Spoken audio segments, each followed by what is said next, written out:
बहुत सारे पन्ने पब्लिश करने जा रही है जो आपको पढ़ने को मिलेंगे, जो अब तक छुपा के रखे गए, जानबूझकर छुपा कर रखे गए। कुछ ऐसे पन्ने हैं भगत सिंह की डायरी के जो देश के सामने आने चाहिए थे 50 साल पहले, लेकिन नहीं लाए गए। क्यों? क्योंकि उन पन्नों में भगत सिंह ने भविष्य का भारत कैसा होना चाहिए उसका खाका लिखा है। भगत सिंह लिखते हैं कि आजादी के बाद भारत में अंग्रेजों के कानून नहीं चलेंगे, अंग्रेजी पुलिस व्यवस्था नहीं चलेगी, अंग्रेजी न्याय व्यवस्था नहीं चलेगी। लेकिन भारत के प्रथम प्रधानमंत्री कह रहे हैं संसद में कि आजादी के बाद हमें अंग्रेजी पुलिस भी चाहिए, कानून भी चाहिए, अधिकारी भी चाहिए। तो अंग्रेजों का बनाया हुआ कानून जिसका नाम है Indian civil services act, Nehru ji ने नहीं बदला। Indian police act, Nehru ji ने नहीं बदला। Indian education act, Nehru ji ने नहीं बदला। Land acquisition act, Nehru ji ने नहीं बदला। और 34,735 कानून नहीं बदले जो बदलने चाहिए थे पहले ही दिन 15 अगस्त 1947 को। वो सब के सब कानून हमारे ऊपर लदे हुए हैं और आज भी हम उन कानूनों के नीचे गुलाम हैं। अंग्रेजों की पुलिस को इंडियन पुलिस एक्ट के आधार पर यह अधिकार था कि वो जब चाहे किसी हिंदुस्तानी को मारपीट कर सकते हैं, जब चाहे किसी हिंदुस्तानी के घर में घुस सकते हैं, न्यूसेंस खड़ा कर सकते हैं, उसके घर के सामान को तितर बितर कर सकते हैं। ये अधिकार हर पुलिस ऑफिसर को था। आजादी मिलने के 60 साल बाद भी ये अधिकार पुलिस ऑफिसर को है। वो जब चाहे आपकी पिटाई कर सकता है, जब चाहे उठाकर आपको लॉकअप में बंद कर सकता है, जब चाहे उठाकर आपकी संपत्ति लेके जा सकता है और आप उस पुलिस ऑफिसर का कुछ बिगाड़ नहीं सकते। अगर वो आपको एनकाउंटर में मार दे तो आप उसका कुछ नहीं कर सकते। आप जानते हैं बहुत सारे पुलिस ऑफिसर इसी ताकत का दुरुपयोग करते हैं पंजाब में, जम्मू कश्मीर में, नंदीग्राम बंगाल में। और उस दुरुपयोग का अंतिम दुष्परिणाम होता है कि समाज के अंदर पुलिस के खिलाफ एक बगावत की भावना होती है जो कभी कभी किसी गलत रास्ते पे मुड़ जाती है। ये कानून बदला नहीं, इंडियन एजुकेशन बदला नहीं, अंग्रेजी को भगाया नहीं। जब अंग्रेज भागे तो अंग्रेजी जानी चाहिए, वो भगाया नहीं। सब कुछ रख लिया, बस अंग्रेज चले जाएं, बाकी सब भारत में रह जाए। ये आजादी का तथ्य निकला। भगत सिंह का सपना था कि अंग्रेज के साथ अंग्रेजियत जाए इस देश में से, अंग्रेजों के साथ अंग्रेजियत जाए, ये भगत सिंह का सपना था। लेकिन आजादी के बाद भारत के प्रधानमंत्री पहले पंडित नेहरू ने अंग्रेजों को विदा किया, अंग्रेजियत को संभाल के रख लिया। दुष्परिणाम क्या हुआ उसका? अंग्रेज जब भारत छोड़कर गए तो भारत में गाय का कत्ल करने के लिए 350 कत्ल खाने होते थे। अब अंग्रेजों के जाने के 60 साल के बाद इस देश में 36,000 कत्ल खाने हो गए गाय का कत्ल करने वाले। जब अंग्रेज हिंदुस्तान छोड़कर गए थे तो एक साल में 30,000 गाय कटती थी। अब अंग्रेजों के 60 साल के बाद इस देश में एक दिन में 30,000 गाय कट जाती है। यह हमने विकास किया। अंग्रेज जब इस देश को छोड़कर गए थे तो गाय का मांस अंग्रेजों की पुलिस खाती थी और अंग्रेजों की सेना खाती थी। अंग्रेजों के चले जाने के 60 साल के बाद भारत की गायों का मांस दुनिया के तमाम लोग खा रहे हैं। यहां से गाय का मांस एक्सपोर्ट किया जा रहा है। अंग्रेजों के जमाने में ये जो कानून नहीं बदला सरकार ने, अंग्रेजों के जाने के बाद भी नहीं बदला, उसका आज दुष्परिणाम ये है कि गाय के 1-1 साल के बछड़े, 2-2 साल के बछड़े रात दिन काटे जाते हैं। ट्रक के ट्रक भर के कत्ल खानों में भेजे जाते हैं। किसी कत्ल खाने के सामने आप जाके 10 मिनट खड़े नहीं हो सकते। पंजाब से गायों का इतना कत्ल हुआ है कि देशी गाय ही दिखाई नहीं देती इस पूरे पंजाब में। पंजाब के मैं जितने भी गांव में आज तक गया हूं, किसी भी गांव में देशी गाय का दर्शन नहीं मिला। हिंदुस्तानी गाय, थरपारकर, साहिवाल, कांकरेजी, लाल सिंधी, सफेद सिंधी, राठी, ये सब भारत की गाय है, कहीं दिखने को नहीं मिलती है। जो पंजाब में दिखाई देती है वो सब अमरीकी गाय, होलेस्टियन, फ्रीजियन, जिसको अंग्रेजों ने लाकर यहां छोड़ा और हिंदुस्तानी गाय को साफ करा दिया। और ये सिर्फ पंजाब का हाल नहीं है, पूरे हिंदुस्तान में यही हो रहा है। देशी गाय का बड़े पैमाने पर कत्ल। अंग्रेजों का तर्क ये था कि गाय का मांस खाने में बहुत स्वादिष्ट है। आज हमारे देश में जो काले अंग्रेज चला रहे हैं सरकार को, वो भी यही कहते हैं कि गाय का मांस खाने में बहुत स्वादिष्ट है, इसलिए गाय का कत्ल बंद नहीं हो सकता, चालू रहेगा। अंग्रेजों ने एक कॉन्वेंट स्कूल खोला था कलकत्ता में 1760 में। अब हिंदुस्तान में हजारों हजारों कॉन्वेंट स्कूल गली गली में हैं। और मुझे ये कहते हुए बहुत शर्म आती है कि हिंदुस्तान में बजरंगबली कॉन्वेंट स्कूल भी है। My God. सरस्वती माता कॉन्वेंट स्कूल भी है इस देश। आज तक मेरे समझ में नहीं आया बजरंगबली का कॉन्वेंट से क्या कनेक्शन है।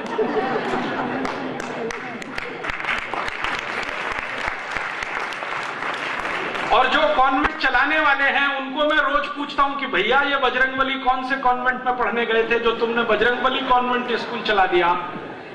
तो कहते राजीव भाई, कुछ भारत का कुछ अंग्रेजों का ये खिचड़ी है, मिक्सचर है। बजरंगबली भारत के, कॉन्वेंट अंग्रेजों का, वो चला है। सोचते नहीं, समझते नहीं, विचार करते नहीं कि ये कॉन्वेंट स्कूल हमारे लिए जरूरी है।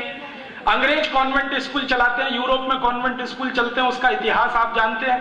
यूरोप में पिछले 2500 साल से एक परंपरा चल रही है, जो खराब और अच्छी है वो आप तय करिए। मैं सिर्फ परंपरा बताता हूं कि 70% समाज के स्त्री और पुरुष शादी नहीं करते। ये 2500 साल पुरानी परंपरा है यूरोप की। शादी नहीं करते, लेकिन बिना शादी के साथ में रहते। इसको एक नाम दे दिया है लिव इन रिलेशनशिप।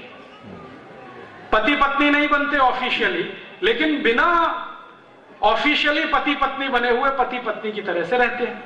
तो बच्चे तो पैदा होते ही हैं। अब ऐसे पति पत्नी जो शादी करते नहीं और बच्चे आ गए, वो कहते हैं बाई एक्सीडेंट आ गए, हमने तो बच्चे लाने की प्लानिंग की नहीं थी, वो तो एक्सीडेंट से आ गए। तो ऐसे बच्चों को सरकार पालती है, क्योंकि पति पत्नी नहीं पाल सकते। और उन बच्चों को पालने के लिए चर्च को फंड दिया जाता है। चर्च उस पैसे से कॉन्वेंट स्कूल चलाता है। कॉन्वेंट का अंग्रेजी में मतलब होता है लावारिस बच्चों का स्कूल। आप चाहें तो ऑक्सफोर्ड डिक्शनरी खोलिए, वेबस्टर डिक्शनरी खोलिए और CONVENT का मतलब देख लीजिए।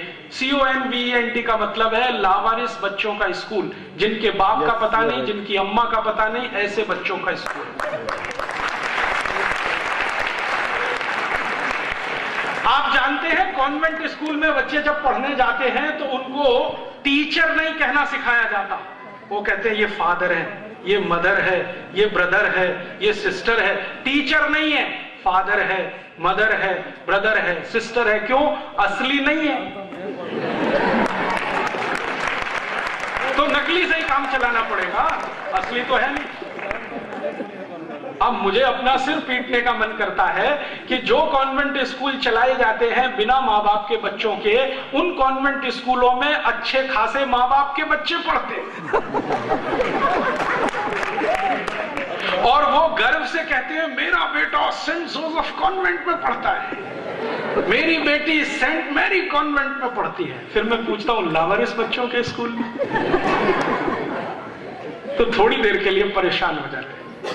फिर जब मैं उनको डिक्शनरी खोल खोल के दिखाता हूं, पढ़ पढ़ के सुनाता हूं, तो कहते राजीव भाई क्या करें, अच्छी शिक्षा देनी है तो मजबूरी का कुछ समझौता करना है। मैं उनसे कहता हूं कि आप क्या समझौता कर रहे हैं, जरा सोचो तो सही। हमारे भारत की परंपरा है कि किसी भी बेटे या बेटी की दो माताएं हो सकती हैं, बाप दो नहीं होते। आप जानते हैं भारत की परंपरा। भगवान कृष्ण की दो माताएं, एक ने जन्म दिया, एक ने पाला। भगवान राम की तीन माताएं, कैकेयी, सुमित्रा, अतिरिक्त माता, मूल माता कौशल्या। आप पुराने जमाने से ढूंढना शुरू करो तो हर एक महान व्यक्ति की दो तीन माताएं मिल जाएंगी। राणा प्रताप की दो माताएं, एक पन्ना धाय जिसने दूध पिलाया और एक असली मां जिन्होंने जन्म दिया। शिवाजी की दो माताएं। तो भारत में ऐसी परंपरा हजारों साल से है। माताएं दो हो सकती हैं, तीन हो सकती हैं, बाप एक ही होता है। लेकिन कॉन्वेंट स्कूल में पढ़ने वाले बच्चों के दो दो बाप होते हैं।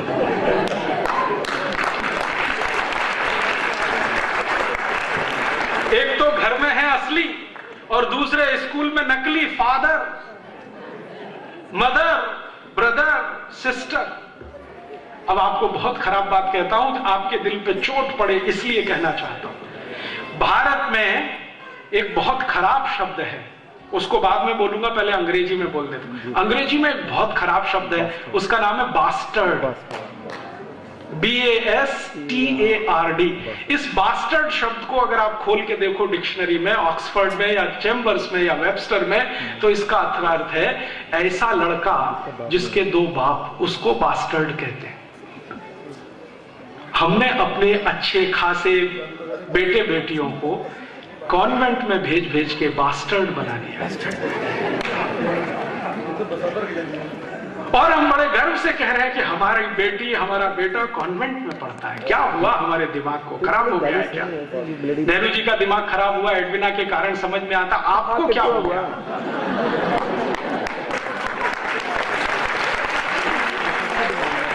आप ये क्यों फंसे हैं चक्कर में? मेरी विनती है आप सभी को, अगर जो भगत सिंह की सच्ची श्रद्धांजलि अर्पित करना चाहते हैं तो भगत सिंह जी की जो छपने जा रही है डायरी, 28 सितंबर को छप जाएगी, जरूर खरीद के पढ़ना। उसमें उनके विचार हैं कि अंग्रेजों के जाने के साथ अंग्रेजी शिक्षा जानी चाहिए, हमें वो नहीं चाहिए। इस अंग्रेजी शिक्षा को हमने पकड़ के रख लिया, अपने हृदय से चिपका लिया। अंग्रेज चले गए, कॉन्वेंट छूट गए, और मुझे दुख है यह कहते हुए कि कॉन्वेंट स्कूलों में चल रहा सारा का सारा खेल हम हिंदू, सनातनी और अपने को भारतीय मानने वाले लोगों के डोनेशन से होता है। आप में से कई लोगों को यह गलतफहमी होगी कि शायद कॉन्वेंट स्कूल विदेशों से आए हुए फंड से चलते हैं। मुझे भी पहले यह गलतफहमी थी।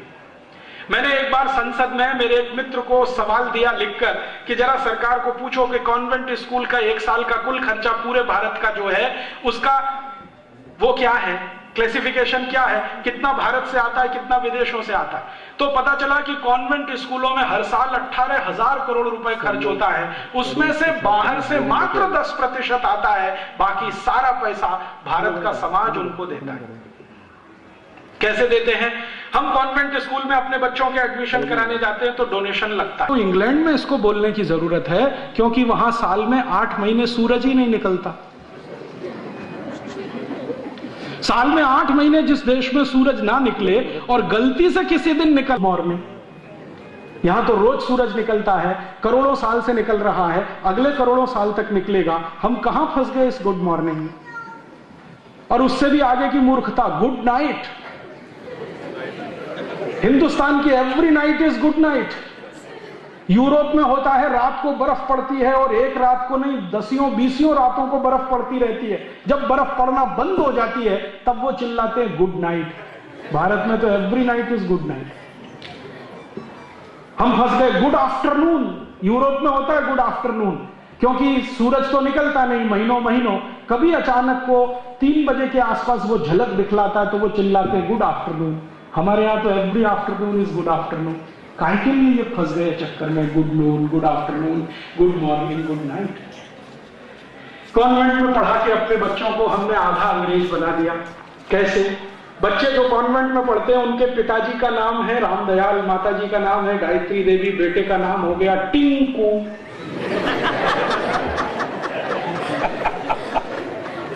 मेरे समझ में नहीं आता कि ये रामदयाल और गायत्री देवी का टिंकू कहां से आया। टिंकू का अर्थ समझते हैं? फिर से डिक्शनरी खोली ऑक्सफोर्ड की, वेबस्टर की। टिंकू का अर्थ है आवारा लड़का।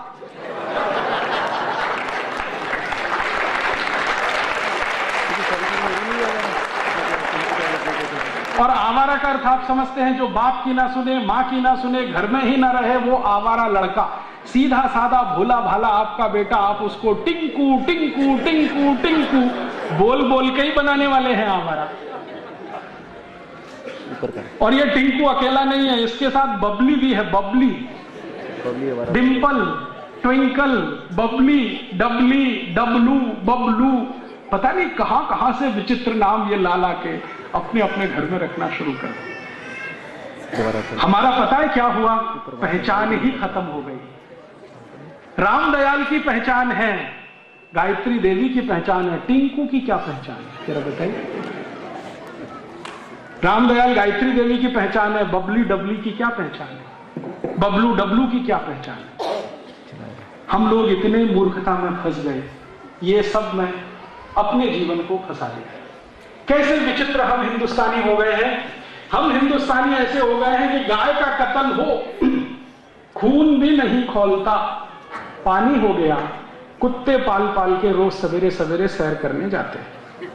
हाँ, मैंने देखा है ये टिंकू पिंकू बबलू डबलू के जो अम्मी पप्पा है ना, मम्मी पप्पा, ये कुत्तों को सवेरे लेके सैर कराने जाते हैं। और मैंने कई ऐसी मम्मियों को देखा है जो अपने घर के बेटे या बेटी को गोद में नहीं उठा सकती, उसको आया उठाएगी, वो कुत्ता लेके सवेरे सवेरे सैर पे जाएगी। हाँ, कुत्ते का पिल्लू बांध के सवेरे जाएगी सैर पर। अपने घर के पिल्लू को नाश्ता देने के लिए भी फुर्सत नहीं है, क्योंकि उसको कुत्ता टहलाने के लिए लेके जा। और वो कुत्ता जात का ही ऐसा है, जहां टांग उठाए वहीं शू कर दे। कोई मैनर्स नहीं, कोई सभ्यता नहीं, कोई संस्कृति नहीं, उसको पकड़ के नहीं। और वो कुत्ता भी बड़ा विचित्र है, देख के ही करता है। आपकी कार को देखेगा, चारों तरफ चक्कर लगाएगा, जो कार का पहिया सबसे अच्छा दिखाई देगा उसी पे काम उठाएगा।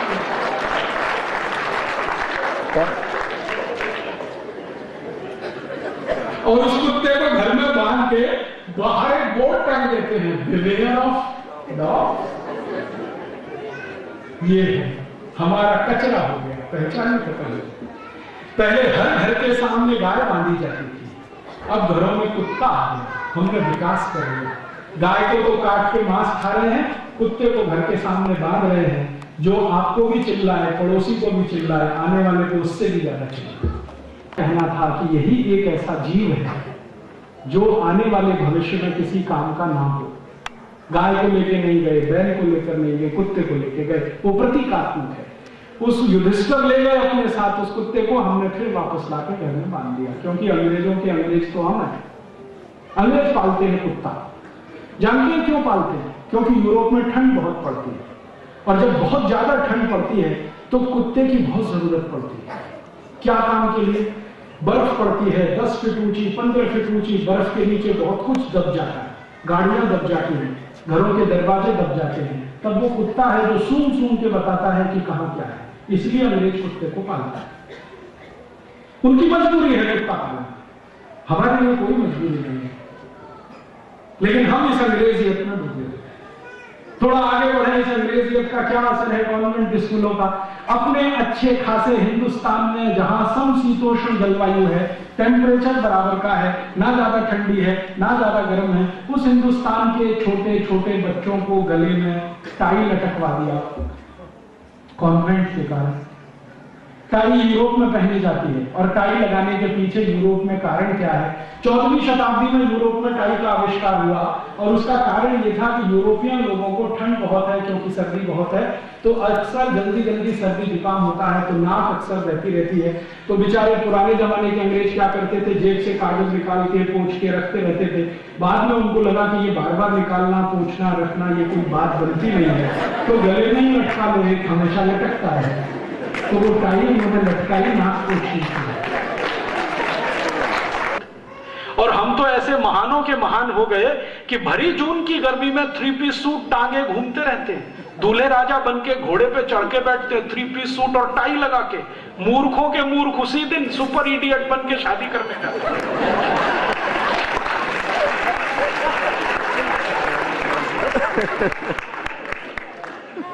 किसी को मैं पूछता हूं, भैया ये शादी का दिन है, इडियट क्यों बन रहे हो? ये 3 पीस सूट और टाई लगा के जून की भयंकर गर्मी में 45 डिग्री टेम्परेचर में जब पसीना पसीना शरीर हो रहा है, टाई सूट लगा के घोड़े पे चढ़ के बैठे हो, घोड़े पे बैठने की ये ड्रेस नहीं है। तो कहते राजी भाई आज तो छोड़ दीजिए। क्यों? आज शादी है तो शादी के दिन सुपर इडियट होना है क्या?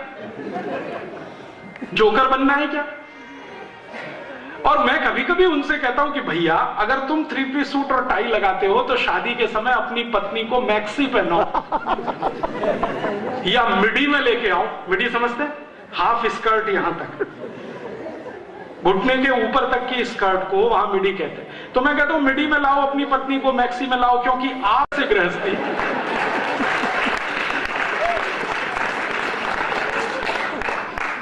पत्नी को साड़ी में ही लाएंगे और पतिदेव 3 पीस सूट और टाई पहन के आएंगे। मूर्खों के मूर्ख। यही सब कॉन्वेंट की निशानियां हैं। ये कॉन्वेंट एजुकेशन ने हमारे दिमाग में ऐसा वायरस भर दिया, ना तो हम हिंदुस्तानी रह पाए, ना अंग्रेज बन पाए, हम खिचड़ी हो गए, हमारी पहचान खत्म हो गई। मैं दुनिया में बहुत घूमता हूं,